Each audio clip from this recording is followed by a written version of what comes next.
Hello friends, मैं देवराज आप सभी का यूनिक करियर पॉइंट पर स्वागत करता हूं। सभी को नमस्कार, राम राम, जय श्री कृष्णा, सत श्री अकाल। जैसा कि आप देख पा रहे हैं कि 4th यूनिट स्टार्ट हो रही है, पर्यावरणीय संकट। ठीक है, तो इसमें पहला क्वेश्चन है, वायु प्रदूषण का प्रमुख कारण है वनों को काटना, नगरों की गंदगी, कारखानों का धुआं, वाहनों का धुआं। इसमें वैसे तो सारे हैं, पर प्रमुख कौन सा कारण है ये आपको बताना है। तो वनों को काटना सबसे बड़ा वायु प्रदूषण है। ठीक है, अगला है, भूमि पर वनस्पति की चादर का कार्य है। भूमि पर वनस्पति की चादर का कार्य है, यानी कि क्या कार्य है बताइए। भूक्षरण को रोकना, भूमि की पारगम्यता बनाए रखना, भूमि को कठोर बनाना, भूक्षरण को बढ़ाना। यहाँ पर आंसर हो जाएगा ए, यानी कि भूक्षरण को रोकना। भूक्षरण कैसे रोका जा सकता है? वनों को लगाकर, पेड़ों को लगाकर। ठीक है, भूक्षरण को रोकना वनस्पति की चादर का कार्य है। अगला है, रेडियो एक्टिव प्रदूषण से प्रमुख रूप से होने वाला रोग है। रेडियो एक्टिव प्रदूषण से प्रमुख होने वाला रोग है कौन सा? अस्थि संबंधी रोग, श्रवण संबंधी रोग, पीलिया, टाइफाइड। तो यहाँ पे आंसर हो जाएगा अस्थि संबंधी रोग। ठीक है, रेडियो एक्टिव प्रदूषण से कौन सा रोग होता है? अस्थि संबंधी रोग होता है। ठीक है, अगला है, निम्नलिखित में से जैविक प्रदूषक नहीं है। मृत पौधे तथा जंतु, मनुष्य तथा जानवरों की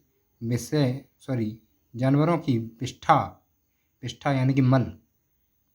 ठीक है, पौधों की पत्तियां तथा उनका ढेर या रासायनिक कीटनाशक।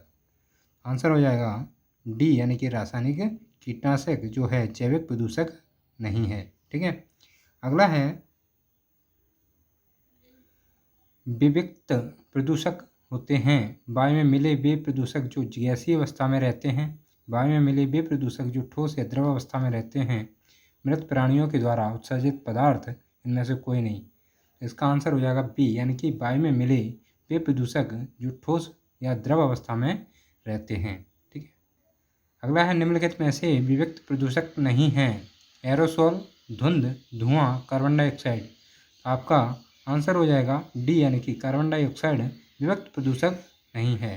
ठीक है, ये धुआं या धुंध, एरोसोल, ये विविक्त प्रदूषक हैं। ठीक है, अगला है, सुविधापूर्वक कार्य करने के लिए ध्वनि का सामान्य डेसिबल स्तर है 30 से 50, 10 से 30, 20 से 40, 60 से 80। इसका आंसर हो जाएगा सी, यानी कि 20 से 40 जो होता है ध्वनि का सामान्य डेसिबल स्तर होता है।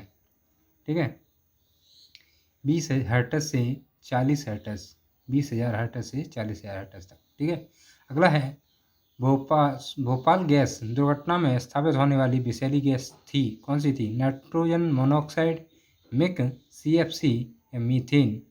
तो भोपाल में जो गैस दुर्घटना हुई थी वो कौन सी थी? वो थी मिक। आंसर है बी, मिक। ठीक है, यहाँ पर मिक को याद रखना भोपाल गैस दुर्घटना में। ठीक है, अगला है, रसोई गैस के जलने पर निकलने वाली विषैली गैस है निक, कार्बन मोनोऑक्साइड, नाइट्रोजन ऑक्साइड या मीथेन। यहाँ पर आंसर हो जाएगा सी, यानी कि नाइट्रोजन डाइऑक्साइड। ठीक है, ये रसोई गैस से निकलती है गैस। ठीक है, ये विषैली गैस है। अगला है, स्मोक सिटी कहा जाता है दिल्ली को, इंदौर को, भोपाल को या कोलकाता को। स्मोक सिटी, ये ध्यान रखना। यहाँ पर कोलकाता को कहा जाता है स्मोक सिटी। ठीक है, सबसे महत्वपूर्ण घरेलू वायु प्रदूषक है SO2, CO2, NO2 या NH3। तो कौन सा है? यहाँ पर हो जाएगा ए, यानी कि SO2 सबसे महत्वपूर्ण घरेलू वायु प्रदूषक है। अगला है, सल्फर डाइऑक्साइड जिसे कहते हैं। ठीक है, अगला है, समुद्री प्रदूषण के कारण नष्ट हो रहे हैं।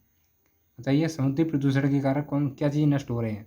मैंग्रोव वन या सदाबहार वन, कोटधारी वन, पतझड़ वन। बताइए कौन सा हो जाएगा?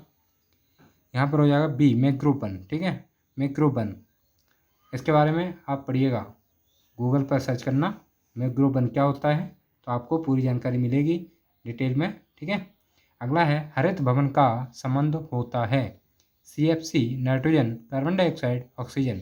आंसर हो जाएगा सी, यानी कि कार्बन डाइऑक्साइड। ठीक है, हरित भवन किससे संबंध होता है? कार्बन डाइऑक्साइड से। अगला है,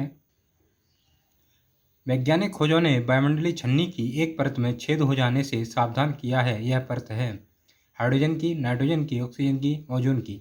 यहाँ पर आंसर हो जाएगा यानी कि डी, ओजोन की। अगला है, ग्रीन हाउस प्रभाव शब्द का प्रयोग सर्वप्रथम किया था। फुरियर ने, केलर ने, बोटाकिन ने या वुडवर्थ ने। तो आंसर हो जाएगा ए, फुरियर ने। ठीक है। अगला है, वायुमंडल में निरंतर कार्बन डाइऑक्साइड बढ़ने का प्रभाव होगा। पृथ्वी के तापमान में वृद्धि, पृथ्वी के तापमान में कमी, ध्रुवों पर बर्फ जमेगी, आंधियाँ आएंगी। आंसर जो है पृथ्वी के तापमान में वृद्धि होगी। ठीक है, ए आंसर हो जाएगा, क्योंकि कार्बन डाइऑक्साइड जो होती है वो सूर्य से जो किरणें आती हैं उनको यहीं पे एब्जॉर्ब कर लेती है, वो बाहर नहीं जाने देती। आपको बताया था ना। ओजोन परत का क्या कारण है? ओजोन परत का कार्य है कि बाहर से पराबैंगनी किरणें जो आती हैं उनको रोकती है। ठीक है। और कार्बन डाइऑक्साइड का क्या काम है? जो गर्म गैस आती है या फिर गर्म जो किरणें आती हैं उनको रोकती है। ठीक है। तो इसके कारण ये कार्बन डाइऑक्साइड बढ़ने का क्या प्रभाव होगा? पृथ्वी के तापमान में वृद्धि होगी। ठीक है। अगला है, वायुमंडल में उपस्थित ओजोन का मुख्य कार्य है, क्या है? वायुमंडल को ठंडा करना, वायुमंडल में गैसों का संतुलन बनाए रखना, वायुमंडल में की विषैली गैसों से रक्षा करना, सूर्य की पराबैंगनी किरणों से पृथ्वी की रक्षा करना। यहाँ पर आंसर हो जाएगा डी, यानी कि सूर्य की पराबैंगनी किरणों से पृथ्वी की रक्षा करना। तो आपको बताया अभी ओजोन गैस। ठीक है। अगला है, यूनाइटेड नेशंस एनवायरमेंटल प्रोग्राम यानी कि UNEP का मुख्यालय स्थित है कहाँ पर? नैरोबी, टोक्यो, जेनेवा या मॉस्को। आंसर है नैरोबी। ठीक है, नैरोबी। अगला है, ग्लोबल वार्मिंग है एक प्रकाश रासायनिक प्रभाव, एक प्रकाश रासायनिक अभिक्रिया, एक रासायनिक अभिक्रिया, इनमें से कोई नहीं। तो आंसर हो जाएगा एक, प्रकाश रासायनिक प्रभाव। अगला है, ग्लोबल वार्मिंग का मुख्य कारण है CO2 गैस, CH2 गैस या CFS, C गैस, इनमें से कोई नहीं। तो आंसर हो जाएगा ए, यानी कि कार्बन डाइऑक्साइड। ठीक है, कार्बन डाइऑक्साइड, CO2 गैस। अगला है, ओजोन सांद्रण को नापने की इकाई है जूल, डेसिबल, डाल्सन या सीवर्ट। आंसर हो जाएगा सी, डाल्सन। ठीक है। अगला है, अम्ल वर्षा से सर्वाधिक प्रभावित देश हैं स्वीडन, चीन, जापान, भारत। तो अम्ल वर्षा से जो प्रभावित देश होते हैं उनका नाम है स्वीडन। ठीक है। तो स्वीडन की साइड अम्ल वर्षा होती है, सर्वाधिक होती है। अगला है, सामान्य वर्षा में कितने प्रतिशत कमी होने पर सूखे की स्थिति होती है? 25%, 25 से 50% या 50 से 75%, 75 से 95%। आंसर हो जाएगा बी, यानी कि 25 से 50%। अगला है, विश्व में खाद्य समस्या का मूल कारण है, क्या कारण है बताइए? ऑप्शन दे रखे हैं, मनोन्मूलन, प्राकृतिक आपदाएं, जनसंख्या वृद्धि, औद्योगिकरण। आंसर हो जाएगा सी, यानी जनसंख्या वृद्धि। अगला है, मरुस्थलीकरण रोकने की उपयोगी तकनीकी है सिल्वी पास्चर प्रणाली या सड़क निर्माण, बांध निर्माण, इनमें से कोई नहीं। तो आंसर हो जाएगा ए, यानी कि सिल्वी पास्चर प्रणाली। अगला है, जनसंख्या वृद्धि दर की दृष्टि से भारत किस वर्ग में सम्मिलित है? अति उच्च वृद्धि, उच्च वृद्धि, मध्यम वृद्धि या न्यून वृद्धि। यानी कि जनसंख्या जो भारत की बढ़ रही है वो किस वृद्धि दर में आता है, वो दृष्टि से भारत किस वर्ग में सम्मिलित है बताइए? तो वो है उच्च वृद्धि, यानी कि उच्च तरीके से वृद्धि हो रही है।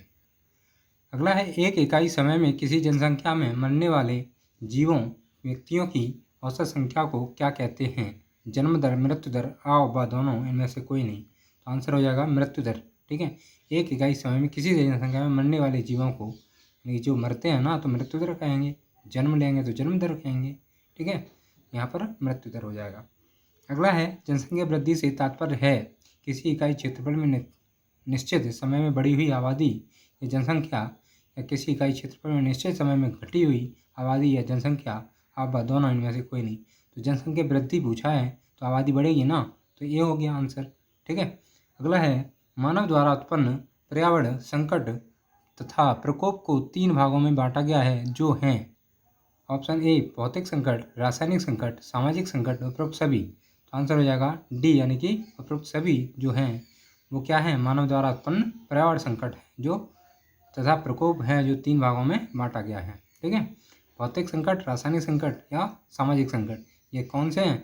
पर्यावरण संकट हैं जो मानव द्वारा ही यानी कि बांटे गए हैं, भाग में विभाजित किए गए हैं। ठीक है, अगला है पर्यावरण विघटन से तात्पर्य है संपूर्ण पर्यावरण की गुणवत्ता में गिरावट, संपूर्ण पर्यावरण की गुणवत्ता में वृद्धि, अब व दोनों इनमें से कोई नहीं। तो पर्यावरण विघटन, विघटन का मतलब यानी कि क्या हो रहा है? घट रहा है, तो क्या होगा? गिरावट होगी। तो संपूर्ण पर्यावरण की गुणवत्ता में गिरावट, यही आंसर हो जाएगा ए।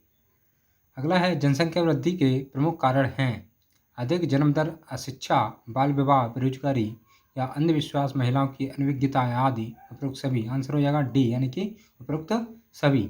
सभी जो है जनसंख्या वृद्धि के प्रमुख कारण हैं। एक तो अशिक्षा, उसके कारण जनसंख्या वृद्धि हो रही है, और अधिक जन्म दर, ठीक है, बाल विवाह, बेरोजगारी के कारण, अंधविश्वास के कारण, महिलाओं का अनभिज्ञता के कारण। ठीक है, अगला है जनसंख्या वृद्धि से पर्यावरण पर निम्न प्रभाव पड़ते हैं भोजन, कपड़ा, मकान जैसी प्राथमिक आवश्यकताओं की पूर्ति में यानी कि कमी या वनों का विनाश, प्रदूषण में वृद्धि। उपरोक्त सभी, तो आंसर हो जाएगा सभी, यानी कि उपरोक्त सभी डी, संख्या वृद्धि से पर्यावरण में प्रभावित करते हैं। ठीक है, अगला है एक दिए गए समय पर एक विशेष भौगोलिक क्षेत्र में निवास करने वाली एक ऐसी जाति वर्ग के जीवों, मानवों के स्थायी समूह को ही क्या कहते हैं? बताइए। जनसंख्या, जाति, पर्यावरण या मानवता। आंसर हो जाएगा ए, यानी कि जनसंख्या। जैसे कि एक गांव है, ठीक है, एक गांव मान लीजिए, एक गांव ही दिया हुआ है, इसमें दिए गए समय पर एक विशेष भौगोलिक क्षेत्र में, यानी ये गांव है उसका भौगोलिक क्षेत्र होगा, निवास करने वाली एक ऐसी जाति, यानी कोई जाति होगी, वर्ग होगा, जिसमें जीवों, मानवों के स्थायी समूह को ही क्या कहते हैं? जनसंख्या कहते हैं। ठीक है, ये होगी जनसंख्या की परिभाषा, इसको याद कर लेना। अगला है एक इकाई समय में किसी प्रदेश के जीवों, व्यक्तियों द्वारा उत्पन्न नए जीवों, व्यक्तियों की औसत संख्या को क्या कहते हैं? बताइए। जन्म दर कहेंगे, क्योंकि वहाँ पर उत्पन्न हो रहे हैं। ठीक है, अगर या फिर घट रहे होते तो मृत्यु दर होती। ठीक है, अगर वहाँ पर और कुछ किसी कारण होता तो जनसंख्या ह्रास होता। ठीक है, तो ये इस तरीके से आप सोच समझ कर लगाना ऑप्शन। ठीक है, अगला है जल मानवीय कारकों, प्रक्रियाओं तथा यांत्रिक क्रियाओं से पारिस्थितिक तंत्र की स्थिरता भंग हो जाती है और पारिस्थितिकी असंतुलन हो जाता है, तब इस प्रक्रिया को क्या कहते हैं? पर्यावरण विघटन, पर्यावरण जुड़ाव, आपदा, भूकंप। यहाँ पर भी क्या हो रहा है? विघटन हो रहा है। ठीक है, तो यहाँ पर पर्यावरण विघटन हो जाएगा। आपको बताया ना, ह्रास, जन्म दर, मृत्यु दर, पर्यावरण विघटन, ये आप देखकर समझकर और ध्यान से लगाना। ठीक है, तो इन्हीं पर थोड़ा थोड़ा अंतर है, ज़्यादा अंतर नहीं है, इसलिए थोड़ा ध्यान से। ठीक है, अगला है आपदाएं दो प्रकार की होती हैं, जो कि हैं प्राकृतिक एवं मानवजन्य आपदाएं, अप्राकृतिक और मानवजन्य आपदाएं या प्राकृतिक, पार्श्विक आपदाएं, इनमें से कोई नहीं। तो आंसर हो जाएगा ए, यानी कि प्राकृतिक और मानवजन्य आपदाएं।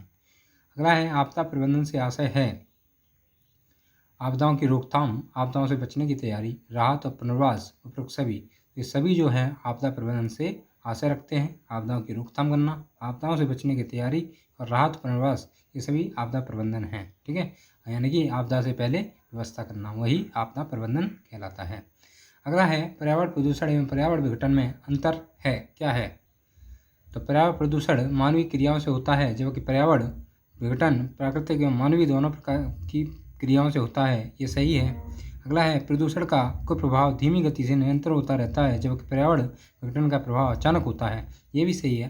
पर्यावरण प्रदूषण का कुप्रभाव स्थानीय तथा क्षेत्रीय होता है, जबकि पर्यावरण विघटन का प्रभाव स्थानीय, क्षेत्रीय तथा अंतर्राष्ट्रीय होता है। ये भी सही है, यानी कि उपरोक्त सही सही हो जाएंगे, सभी सही हो जाएंगे, डी हो जाएगा। ठीक है, आंसर डी। थोड़ा ध्यान से पढ़ेंगे तो समझ में आएगा कि किस तरीके से कहा गया है। ठीक है, जिसको अगर दोहराते हैं, जैसे पर्यावरण प्रदूषण मानवीय क्रियाओं से होता है, यानी कि मानव जो क्रिया करता है वो पर्यावरण का प्रदूषण होता है। ठीक है, कहीं भी ले लीजिए, किसी भी क्षेत्र में ले लीजिए। और अगर कहें कि पर्यावरण विघटन जो होता है वो प्राकृतिक और मानवीय दोनों प्रकार की प्रक्रियाओं से होता है। मानव ने छोटे छोटे कार्य किए, जैसे मान लीजिए यहाँ पर गड्ढा कर दिया, बगल में नदी बह रही है, तो जिस दिन नदी का पानी उफान हुआ, वहाँ से वो कड मार देगी उस गड्ढे में। ठीक है, तो इस तरीके से क्या हुआ, पहले तो मानव ने किया, अब किसने किया, फिर नदी ने, यानी कि प्राकृतिक हुई। ठीक है, तो वो दोनों हो जाएंगे। ठीक है, इसी प्रकार बाकी के भी ऑप्शन आप समझ लीजिएगा। ठीक है, उदाहरणों से। इसमें आप ये समझ लीजिए ये आपकी ज़िंदगी का भार चल रहा है, ठीक है। तो आप ज़िंदगी को समझ के चलेंगे तो आप समझ में आएगा, वैसे नहीं समझ में आएगा, ठीक है। वैसे आप पढ़ लेंगे पर समझ में नहीं आएगा। ये समझ लीजिए आपको एक एक चीज़ का उदाहरण बना के ले चलिए, तब आपको समझ में बहुत जल्दी आ जाएगा, ठीक है। देखिए कितना टाइम हो गया, हाँ 15 मिनट हो गए, कोई बात नहीं। हाँ अभी और कितने लेक्चर, 390 क्वेश्चन करते हैं, उसके बाद अगले पार्ट में करेंगे, ठीक है। अगला है नाभिकीय प्रदूषण के कारण हैं परमाणु ऊर्जा संयंत्र, परमाणु कचरा खनन, परमाणु परीक्षण, उपरोक्त सभी। आंसर हो जाएगा डी, इसका भी जो है नाभिकीय प्रदूषण के कारण हो जाएंगे, ठीक है। तो यहाँ पर उपरोक्त सभी हो जाएगा। रेडियोधर्मी सक्रिय तत्व है किसका, यूरेनियम थोरियम या सीजियस या कोबाल्ट का, प्लूटोनियम या स्ट्रोंशियम या उपरोक्त सभी। यहाँ पर क्या हो जाएगा, क्या हो जाएगा बताइए, उपरोक्त सभी का रेडियोधर्मी सक्रिय तत्व हैं, ठीक है। ये सभी किसके हैं, रेडियोधर्मी सक्रिय तत्व हैं, ठीक है। अगला है पर्यावरण प्रदूषणों से तात्पर्य उन वस्तुओं और पदार्थों से है जो प्रदूषित करते हैं, क्या, वायु जल भूमि उपरोक्त सभी। ये सभी जो हैं वो सभी को प्रदूषित करते हैं, वायु जल भूमि, ठीक है। पर्यावरण प्रदूषण से संबंधित जितनी भी वस्तुएं पदार्थ होते हैं वो सभी वायु जल भूमि से जुड़े होते हैं, तो इसलिए पर्यावरण प्रदूषण कहलाता है। पर्यावरण प्रदूषण किससे होता है, वायु जल और पृथ्वी पर ही होता है, ठीक है। तो अगला है, हाँ बस 390 करेंगे क्वेश्चन। अगला है प्रमुख पर्यावरण प्रदूषक हैं संचित पदार्थ, धुआं, धूल, तार आदि, विभिन्न प्रकार की गैसें, रेडियोधर्मी पदार्थ, उपरोक्त सभी। यहाँ पर भी आंसर हो जाएगा टी, यानी कि उपरोक्त सभी क्या हैं, पर्यावरण प्रदूषक हैं। धूल, धुआं, तार ये सभी पर्यावरण प्रदूषण हैं। विभिन्न प्रकार की गैसें और रेडियोधर्मी पदार्थ ये सभी पर्यावरण प्रदूषक हैं। प्रदूषक कितने प्रकार के होते हैं, ठोस, द्रव, गैसीय प्रदूषक, ठोस एवं द्रवीय प्रदूषक, द्रव एवं गैसीय प्रदूषक, इनमें से कोई नहीं। तो बताइए 3 प्रकार के होते हैं, ठोस, द्रव और गैसीय प्रदूषक, ठीक है। आपको पता पड़ गया प्रदूषक कितने प्रकार के होते हैं, ठोस, द्रव और गैसीय प्रदूषक। अगला है the changing face of the earth किताब के लेखक हैं, कौन हैं, ए राइचकोव, बर्नर, स्पेरमैन या टेंसले। यहाँ पर आंसर हो जाएगा ए, यानी कि राइचकोव, ठीक है। अगला है ऐसी वर्षा जिसमें सल्फ्यूरिक या नाइट्रिक अम्लों यानी पीएच मान 5.5 या 5.6 से कम की मात्रा अधिक होती है कहलाती है, क्या, अम्ल वर्षा, साधारण वर्षा, फूलों की वर्षा, इनमें से कोई नहीं। फूलों की वर्षा कहीं होती देखी है, मानव द्वारा होती है फूलों की वर्षा, ठीक है। तो ये हो जाएगा आंसर अम्ल वर्षा, ठीक है। अगला है वर्षा जल संग्रहण क्या है। अच्छा ये बताइए जल का पीएच मान क्या होता है, 7 होता है ना, जल का पीएच मान 7 होता है ना। 7 से कम होगा तो अम्लीय वर्षा, 7 से ऊपर अधिक होगा तो क्षारीय वर्षा, उसमें क्या है, ठीक है। इसको ध्यान रखना। अगला है वर्षा जल संग्रहण क्या है, प्रयुक्त जल का संग्रह और भंडार, वर्षा जल का जमाव और भंडार, पानी का विवरण, इनमें से कोई नहीं। तो आंसर हो जाएगा वर्षा जल संग्रह वर्षा जल का जमाव और भंडारण है, ठीक है। आंसर हो जाएगा बी। अगला है कौन सी ग्रीन हाउस गैस वातावरण में सबसे अधिक मात्रा में उपस्थित रहती है, propane, ethane, carbon dioxide, methane. कौन सी सबसे ज़्यादा रहती है, यानी कि सी होती है, कार्बन डाइऑक्साइड। अगला है मानवीय गतिविधियाँ जो पृथ्वी पर जलवायु परिवर्तन के लिए जिम्मेदार हैं, कौन सा है, वनों को जलाना, कृषि क्रियाकलाप, एरोसोल केन का उपयोग, उपरोक्त सभी। तो आंसर हो जाएगा उपरोक्त सभी जो हैं मानवीय गतिविधियाँ हैं जो पृथ्वी पर जलवायु परिवर्तन के लिए जिम्मेदार हैं, ठीक है। हाँ आपसे 390 करने के लिए कहा था, कोई बात नहीं 400 कर लेते हैं इसको, क्योंकि आगे भी जो एक्सरसाइज है वो थोड़ी बड़ी हो जाएगी, ठीक है। तो उसमें भी 50-50, 50-50 क्वेश्चन लेके चलेंगे, ठीक है। तो पीने के लिए सुरक्षित पानी को क्या कहते हैं, पीने योग्य पानी, अशुद्ध जल या ताज़ा जल, नल का पानी।